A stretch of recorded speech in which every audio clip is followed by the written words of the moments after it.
Long before gravity and time caught up with my physique, I was a fit, rock-hard steel infantry soldier in the Canadian Army. I could run for miles, I could carry 100 pounds of kit without breaking into a sweat, and I could outshoot and outfight almost anybody. I was excellent at my job, and I was becoming a leader. Part of my development was to be spent on a patrolling course. For the uninitiated, patrolling is the eyes and ears of the Army, and you're operating well in front of the front lines. It's euphemistically how we used to reach out and touch the enemy when they least expected us. This particular course was held in the early spring in cold and wet weather, trudging for 3 weeks over cold and wet ground, eating cold and wet food, and sleeping in cold and wet sleeping bags. It was miserable and awful, but only as exhilarating as a true test of your mental, physical, and emotional capacity could ever be. Part of the course was the exam of the course was a 25-kilometer night patrol through swamp and bush and more rain. And come dawn, we'd cleared our objective and started pulling back towards our designated pickup point. As we broke through the tree line, we hoped like hell there was a helicopter or a truck or even a donkey so we didn't have to walk anymore. But there was this giant hill that went up and up and up. And on the top of it was the instructors of the course screaming at us to run up this damn big hill.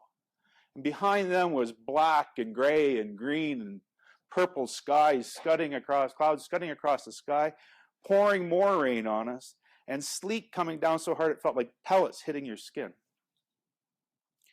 Of course, we had to run up that stupid hill.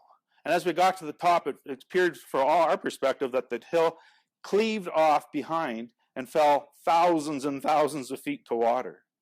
And the instructors started yelling at us to jump off the cliff. I spent 35 years in the military and responding to humanitarian disasters around the world. And I'm going to tell you, the confidence and faith I got from those type of courses allowed me to do the impossible. And when I was leading fit, strong, motivated, honorable, and noble teams against some of the most unbelievable things you could imagine, it was that sort of training that got me through. And I'm going to tell you something, just talking about when it was really humming and clicking, gets my adrenaline pumping and I can feel the goosebumps on my skin, thinking about what it was like to lead those people.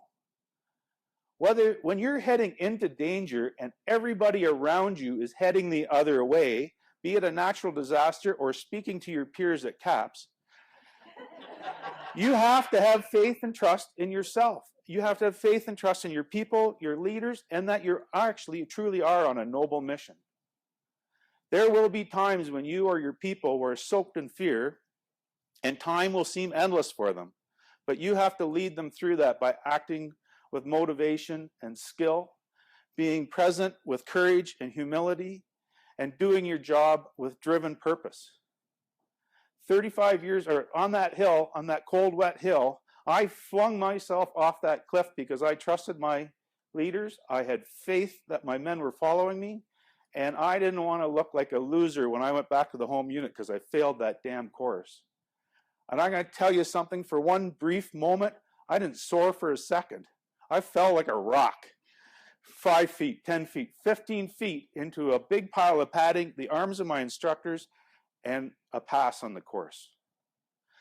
A sad footnote of the day with that day was 3 guys didn't have faith, didn't have trust, didn't jump, failed on the top of that hill. 3 weeks of their lives gone. Faith and trust is an exponential force multiplier on your team, whether it's the military, Red Cross, or at work.